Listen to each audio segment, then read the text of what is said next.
Hello, and welcome back to the Into.the.mic podcast with Carson. And Zachary? Now, today we have an NBA only episode. Now, I know that's kind of weird because, we're an NBA and NFL and all sports podcast, but, there's not a lot happening in the NFL right now, and we can't talk about the conference championship yet, so, yeah, we'll say that for the next episode, but we're talking about Kemba Walker. As most of you probably know, he went on the trade block, which is really some surprising news because you'd think Charlotte would want to keep their 27-year-old star, but they have different plans apparently. And then after that, we're going to be talking about our top 5 rookies in the NBA this year and why they are our top 5. So, yeah, that's pretty much it. Oh, and also, make sure you stay tuned for the next episode because we are revealing the surprise that's coming in early February. So, yeah, just stay tuned for that and all that when we come back.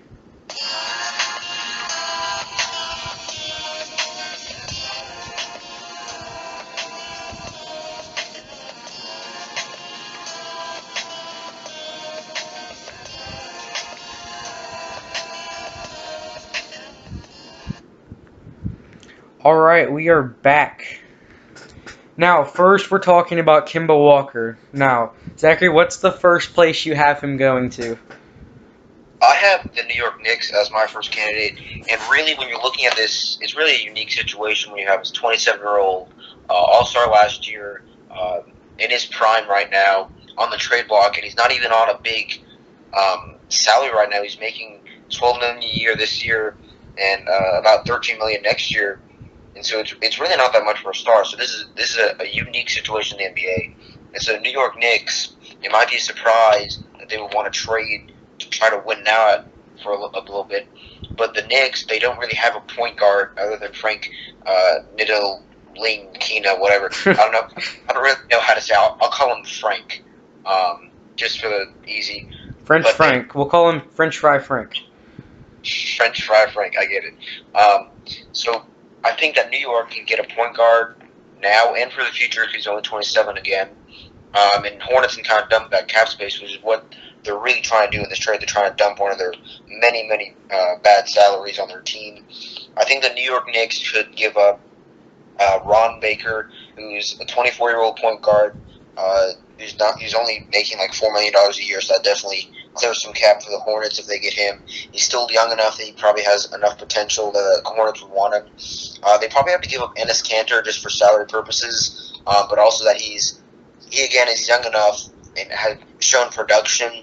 The only real problem is he had that Turkey terrorism issue earlier in the year, but he still produces enough on the court, and I don't think that is being much of a threat. Also, Dwight Howard is in Charlotte, so I don't know how they would mesh there. But I still think he's a good enough player that they would want him as a part of this deal. They could also get Doug McDermott in this deal, who's making cheap again, but he's also puts up enough production that a rebuilding team like the Hornets could use some low-cost players who can still produce. And then again, I mentioned French Fry Frank for the Hornets getting a young, defensive-minded point guard for the future. Charlotte would have to give up Kemba Walker, obviously, and probably a Nick Batum, just so they can clear that cap space.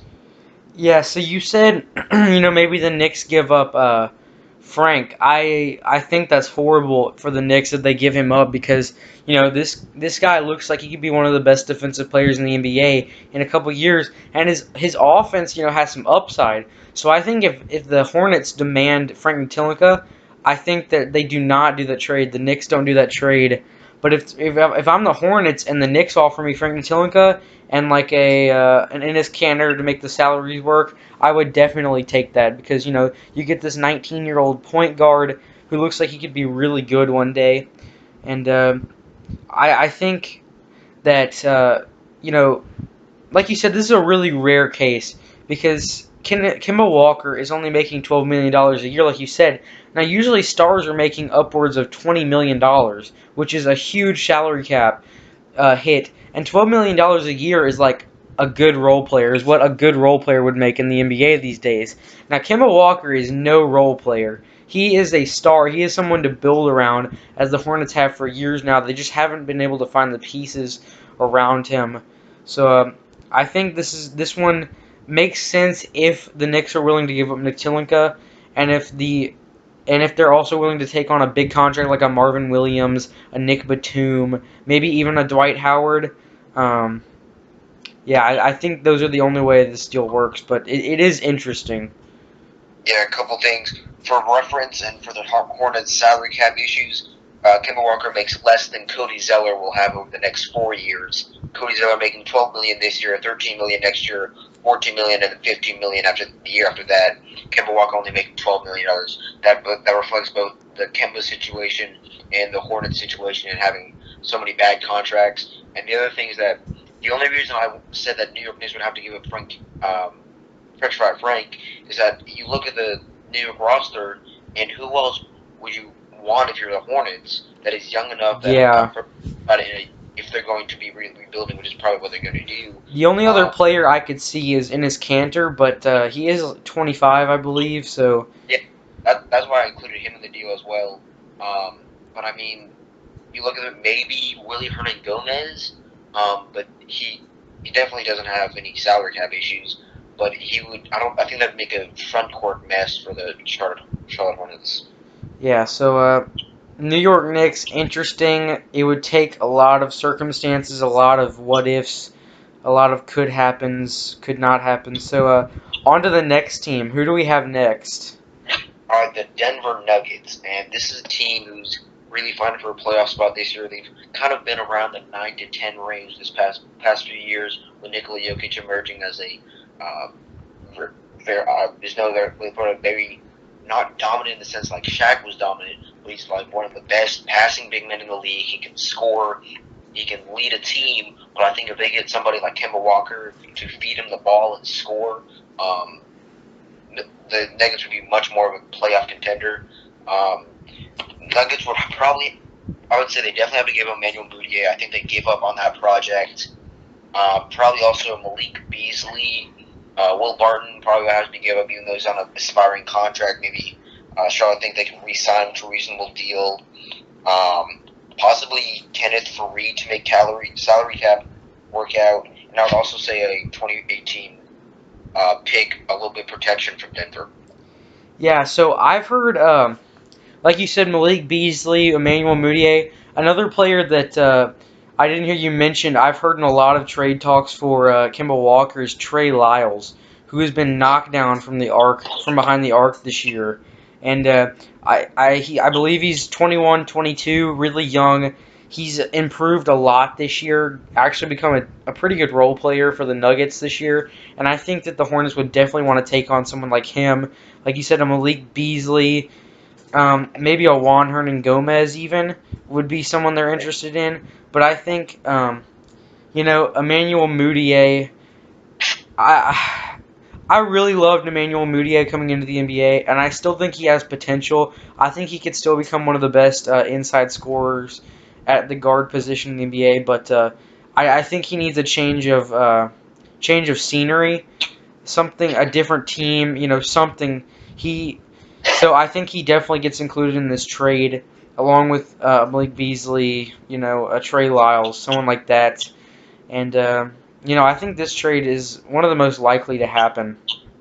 Right, and of course, I never mentioned this, but of course, Denver will probably have to take on Nicholas Batum's contract of $99 million over the next 4 years, including this one.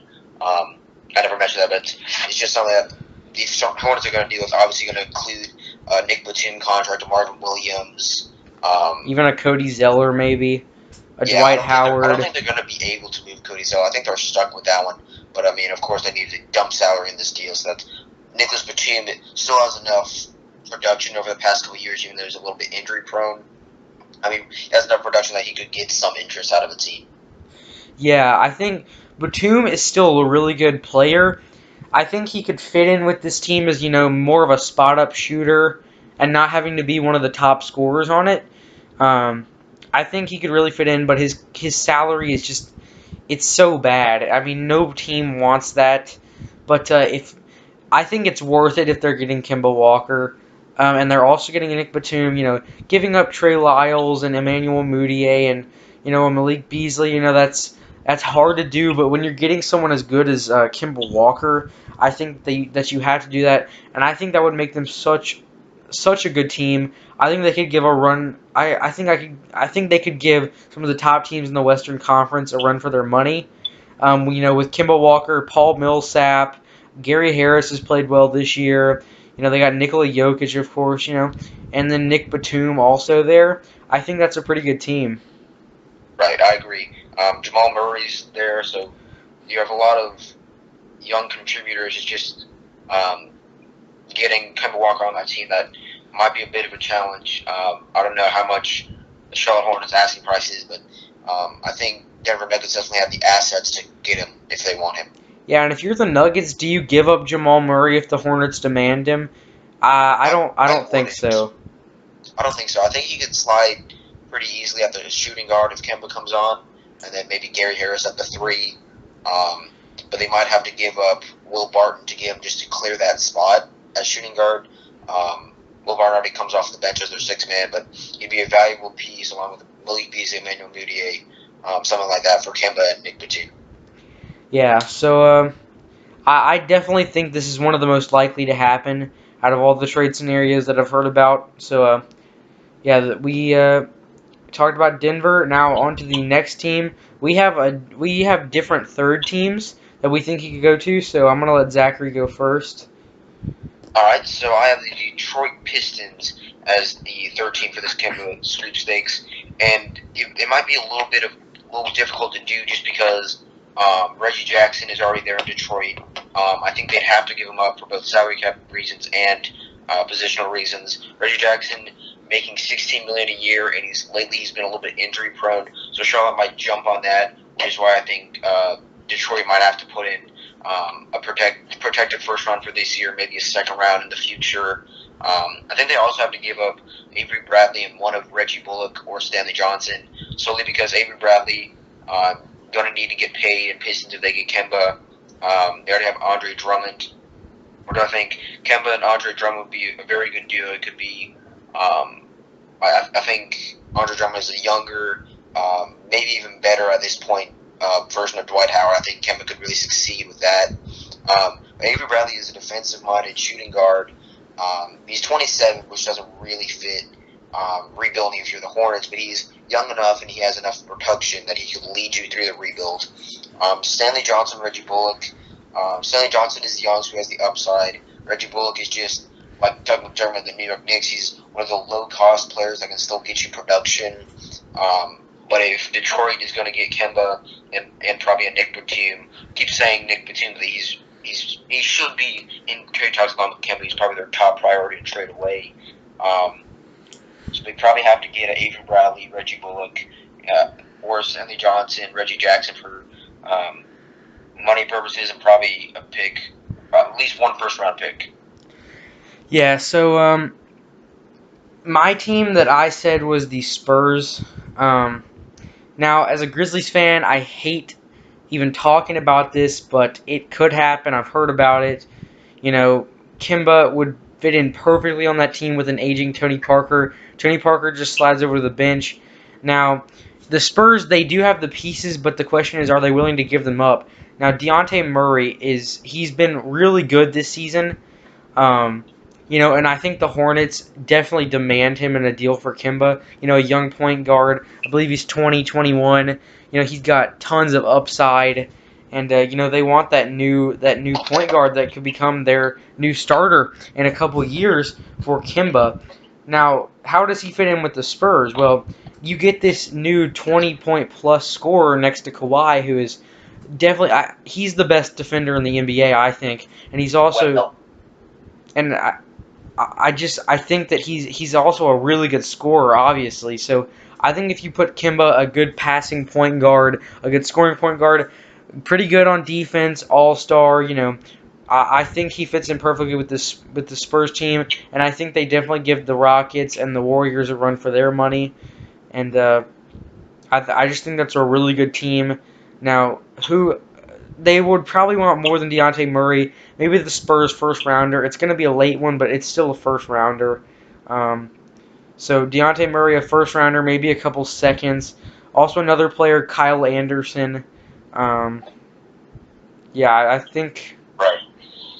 Yeah, I like that team. It's just fact that it's the Spurs, that they don't really like having trades at the deadline. That's kind of what scared me away when I first heard these rumors, and especially a blockbuster at the trade deadline. Spurs to me seem like, it might be Greg Popovich and Kawhi Leonard with that humble mentality, but they just seem like somebody who are very confident in the players they have right now, which may trade only one or two players like a Murray and some other role player, but maybe they could give up picks instead of players and get Kemba Walker in return.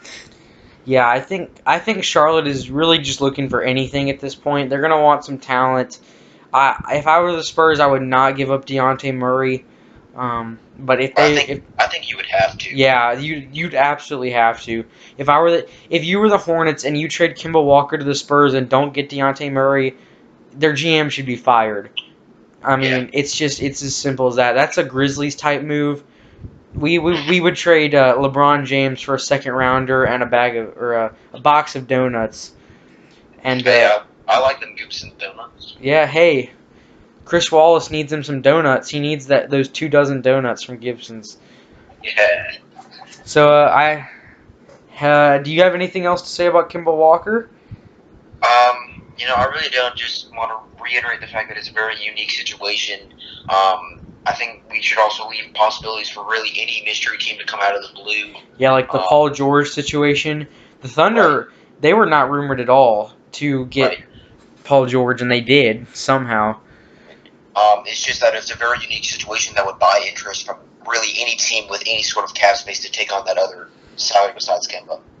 Yeah, so this is one of the weirdest situations I've seen in a while, because Kemba does have one more year. They shouldn't be desperate, but they are. Like, they've gone into desperation mode for no reason. So I think it's the fact that, just real quickly, that it's been just mediocre at best for the past few seasons. They've never made the playoffs with Kemba. They've never really been really playoff contenders at all with Kemba. So they want a change of scenery, and they think this is the only way to do it. Yeah, free Kemba Walker before he turns too old. So so that's I think that's pretty much it for Kemba Walker. Once he gets traded, I bet he'll be traded either this year or this offseason. Because they just want to get rid of him and some of those contracts. So, we'll talk about that some more once he actually does get traded. So, on to the next and final section of this episode. We have top 5 NBA rookies. Now, who is your number 5, since we are going from worst to best, like always? My number 5 is John Collins of the Atlanta Hawks. I had to go both with immediate impact that they've had this year and also what I see in the future when I was making this list. John Collins only averaging 10.7 points a game, 1.1 blocks, and 6.9 total rebounds. We have to keep in mind that he's only 20 years old, and he's only getting 22.2 minutes a game.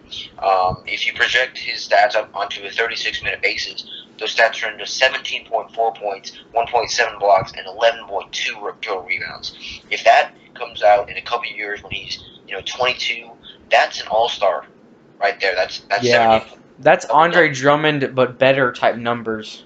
Right, and he's shooting 58.7% field goal percentage. I mean, that's crazy. Granted, he doesn't shoot a lot of threes, so that doesn't hamper him. But his mid-ranger is pretty good. Right. He's still shooting 73.4% from the free throw line. That's respectable. Pretty respectable for a big man. Yeah. Again, only 20, and I think if Atlanta can get some pieces around him, he can produce him to a future All-Star. Yeah. So, on to my number 5. I have Lauri Markkanen of the Chicago Bulls. Now, he is an offensive monster already. We already knew that coming into the NBA. When he was coming into the NBA out of the draft, we all knew he was going to be good on offense. Now, his defense has impressed me. Now, I'm not saying he's amazing, but his size and his athleticism at his size gives him the potential to be a good defender. Now, potential, it doesn't mean everything, but it means a lot, and I think that he definitely has it to become even better on offense. I think he could be, for the Chicago Bulls team in the future, 22-point plus. He's so good on offense. He's a three-point shooting big man. He can shoot from anywhere on the court. He's like a better Nikola Mirotic, basically. And, they're teammates, so it's pretty funny. So, and I, he doesn't punch his teammates, which is yeah, teammates in practice. That's always a plus. I just realized the Chicago Bulls have a lot of good power forwards. They do have a lot of power forwards, it's just they don't have good of much anything else besides like Chris Dunn. And Yeah, that's kind of why they're bottom of the East. They've been better in the past couple months, but still focusing on that lottery. yeah. So Markkanen, he shows some IQ on defense. I think he could definitely get there. You know, he's 7 foot tall. I mean, he's Right. gigantic. I think he could become a really good paint protector. Maybe never a good perimeter defender, but you know, you don't ask him to be that much. So, as if he becomes a good paint protector, I think he could be one of the best players in the NBA one day. Yeah, he's actually my number 4, so let's transition into that point. I have Markkanen, of course, on my number 4. Again, going to potential and both immediate impact. 15.5 points a game, 7.5 total rebounds in 30 minutes played, even this year. Like you said, I think he really can blossom into. He's been getting comparisons to Porzingis. I don't think those are very far off. Almost 37% from behind the arc. 3-point shooting big man, has the height to play defense. Only 0.5 blocks a game. That's not what I would really want. But again, he's not even playing the center position, so he doesn't have to be get all the blocks if he has another defensive big man next to him. Again, he can score from pretty much anywhere. 20 years old. He has the potential to blossom to all-star player, like you said. I wouldn't call him best in the NBA just because I think he's already. There's not so much ceiling after this. He's already getting 30 minutes a game. But I think he can definitely get you like 20, 21 points and 9 rebounds in the future if he continues to trend up. I mean, I see the potential there. I don't know if other people do, but I definitely see the potential there with him. If his defense, if he averages around 1.5 to maybe even like 1.8 blocks, and he averages, like you said, 22 points, maybe 9.5 rebounds, I think that's top of the NBA in power forwards, centers. You know, those are amazing numbers, and he can shoot from anywhere. He can score from anywhere, and if he develops that defense right, I think he could be one of the best. Right. Yeah. Then really, the defense is the only thing I'm holding against. There's Now, offensively everything there.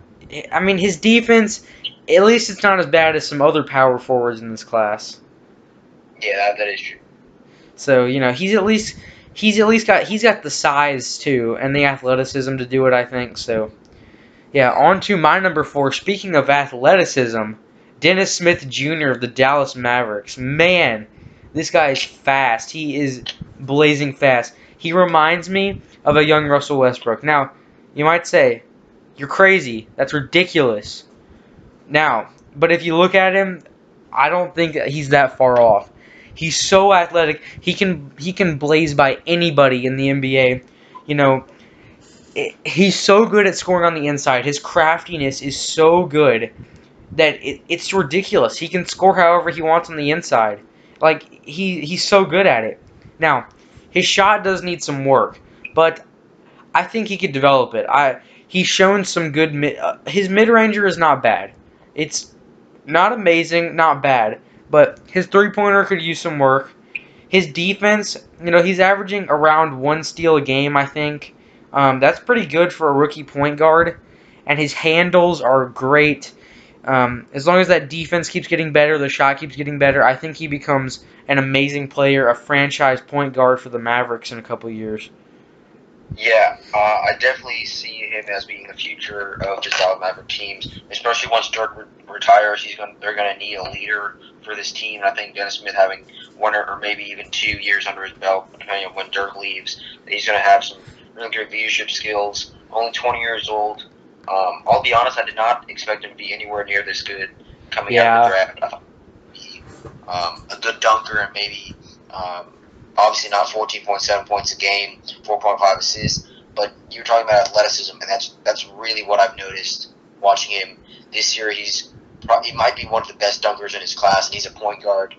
Usually you see like wing players be good dunkers, but he's only 6'3". I mean, that's kind of tall for a point guard, but he's 6'3", and he dunks like he's like a 6'8" small forward. Yeah, This guy has athleticism. He can bounce off of the roof. Again, his jumper needs some work. I'd like to see a better three-point shot, especially on the Mavericks, who are not a very good three-point shooting team. But I think if he develops a jump shot, he could be a very good leader for the Dallas Mavericks. Do you see the Russell Westbrook comparison there?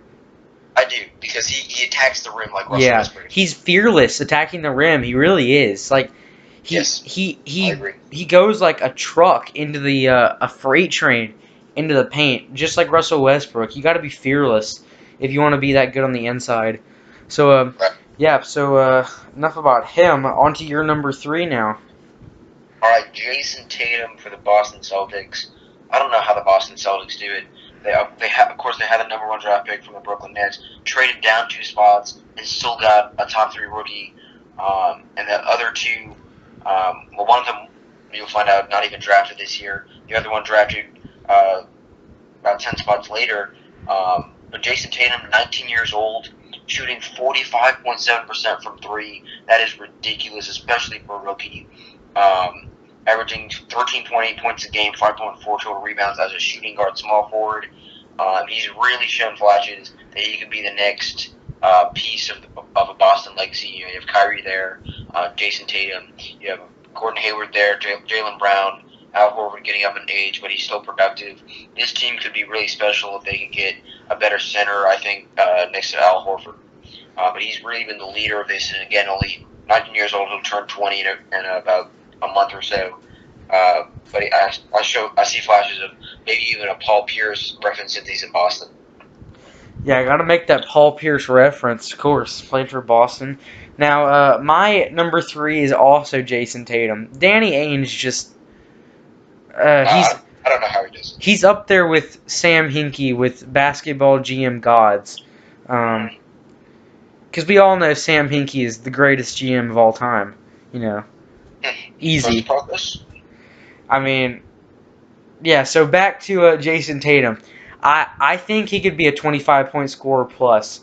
I think he could be the franchise player, no doubt. If he keeps on doing like this, if he keeps on getting better, his defense is so good for how good his offense is. He doesn't... I guess his only weakness is really his ball handling. It could be better, but it's not horrible. And his defense, I mean, there's always room to improve, but he's really good on everything. Just everything is good. It's averaging a full steal a game and almost a full block a game. So that just goes back to the defense.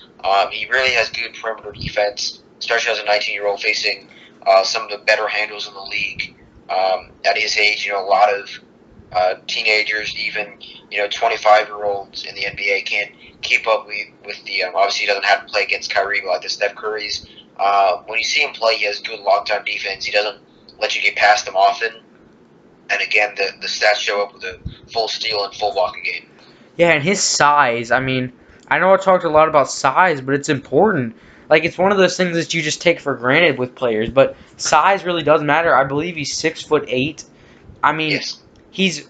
He's tall, athletic. He can score however he wants, really. His defense, really good. Ball handling, I think, is the only issue I see right now, and I think it could get better. He's playing with one of the best ball handlers in the league.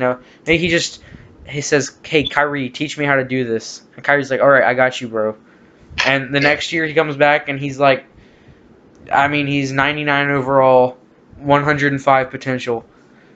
Right, and I think even throughout the season he's gotten better with ball handling. I think he's definitely working on that. He's focusing on that, which is really great to see from such a young player. And going back, you said he could average 25 points a game. I definitely don't see that as a thing that he couldn't get. I think he get 25. Probably stay around 6 rebounds a game as a guard, which still would be really good.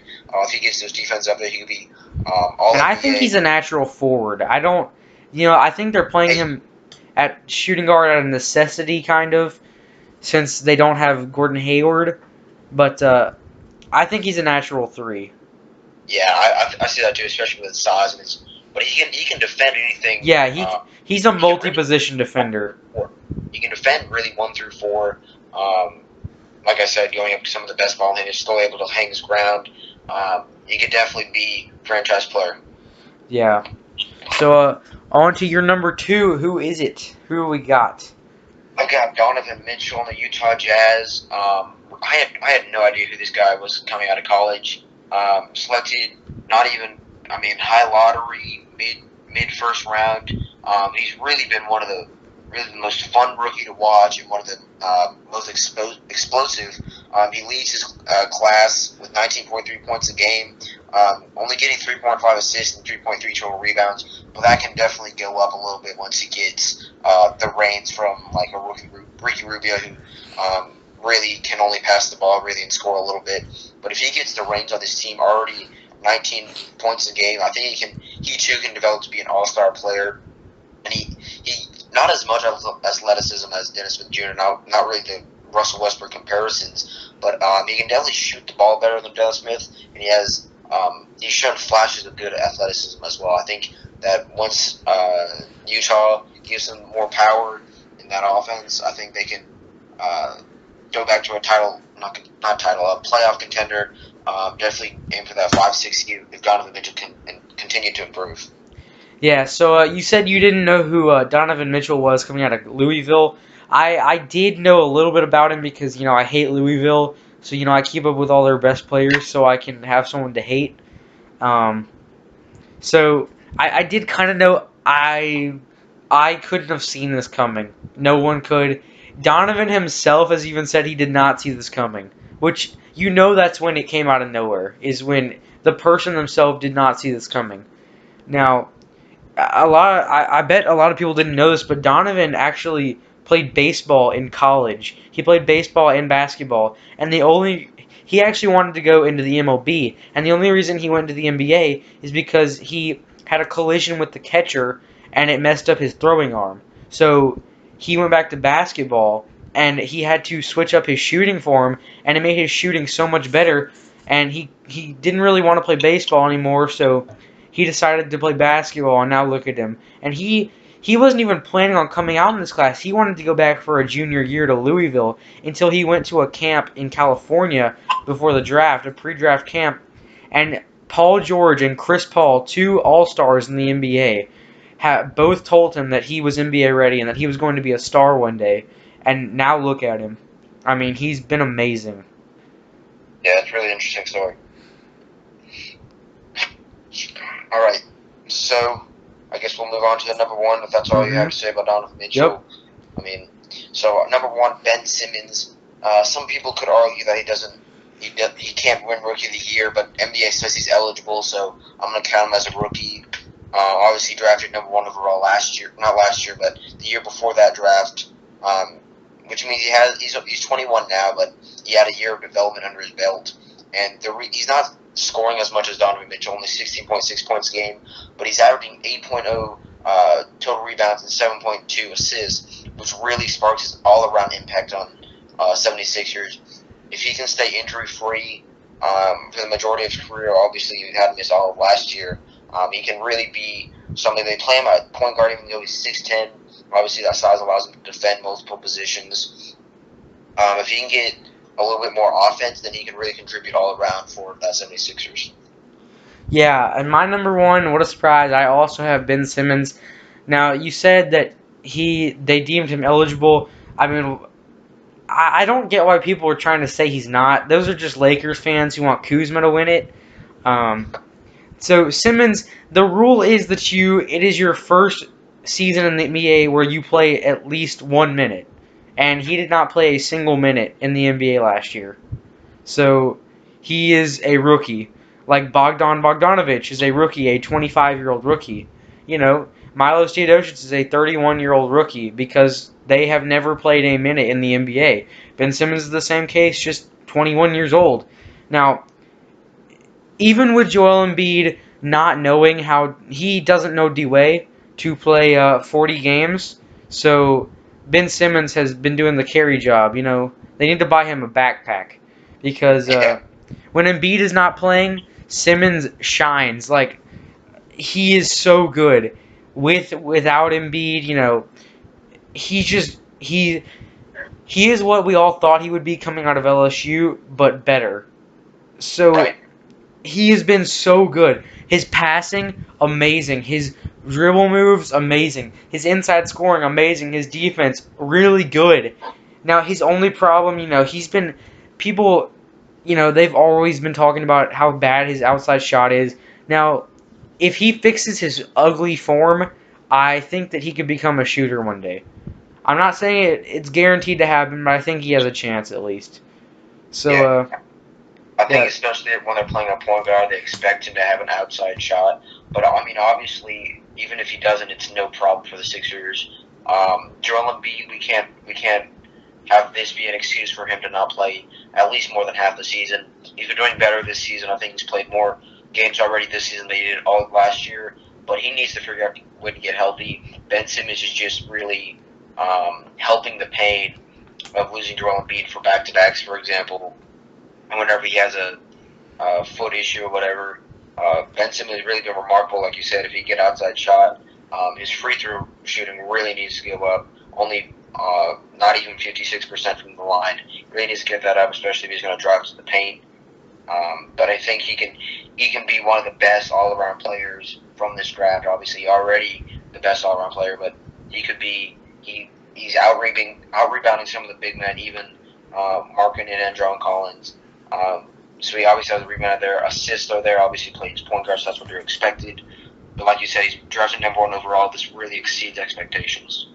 Yeah, he's, you expect a number 1 overall pick to be good. You don't expect him to be this good. He has been, like you said, remarkable. He has been so good, and I can't put into words how much he's meant to this Sixers team. He is one of the biggest reasons why they're even fighting for a playoff spot in the East right now.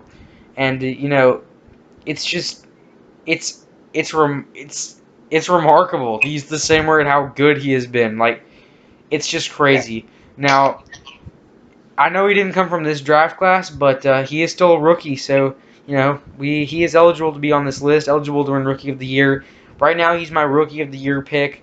Donovan Mitchell is really the only other one I would give it to, because he's been such a surprise. He's led that Jazz team, and I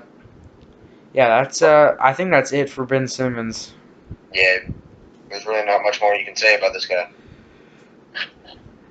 Yeah, so do you have anything else to say about rookies?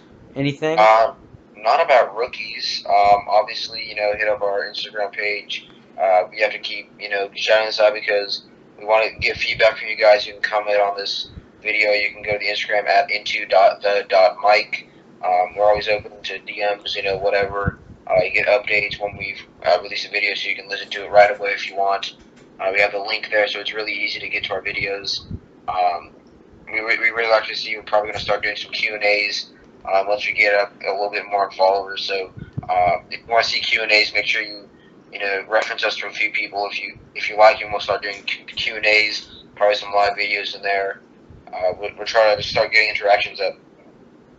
Yeah, we really want to hear your feedback. We love hearing differing opinions with different people. It's really fun to compare them to ours and see what's different. So, I want in the comments of the Instagram or the video or anything, put who your Rookie of the Year pick is. Right now, if we took it right now, if they picked the awards right now, who is your Rookie of the Year pick? Right. Yeah, I'd love to see it. There's probably a case of, if your favorite team is one of these 5 players and you see how much they've impacted the game, you can obviously put that in the comments. We'll definitely read about it. We're not going to stick to our pick, obviously. Obviously, we picked these guys for a reason, but it's not like we're just going to diss your opinion and say we're right and whatever. We'd definitely like to hear it. Yeah. So Dylan Brooks for Rookie of the Year, everyone. Make sure you vote for him, even though you can't. Just do it. So thank you for listening, and we will see you in the next episode.